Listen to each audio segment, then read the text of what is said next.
સુરતમાં હત્યાનો ચોંકાવનારો કિસ્સો સામે આવ્યો છે કે જેમાં 13 વર્ષના ભાઈએ તેની 1 વર્ષની બહેનની હત્યા કરી નાખી છે।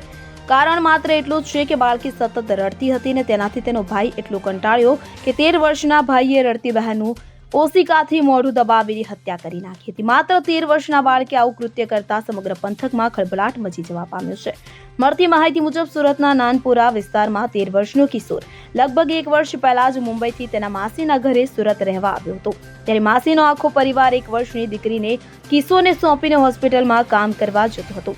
નાની દીકરી સતત રડતી રહેતી હોવાથી માસિયાઈ ભાઈએ કંટાળીને ઓશિકાથી મોઢું દબાવ્યું હતું। જો કે છતાં બહેન રડી રહી હતી કે જેથી બાળકે બહેનનું ગળું દબાવી તેની હત્યા કરી નાખી હતી। આ સમગ્ર મામલે અઠવા લાઇન્સ પોલીસે ગંભીર ગુનાને લઈ અપરાધ મનુષ્ય વધનો ગુનો દાખલ કરી કિશોરની અટકાયત કરી હતી।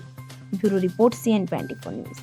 હવે જુઓ દેશ દુનિયાની તમામ ખબરો તમારી આંગળીના ટેરવે।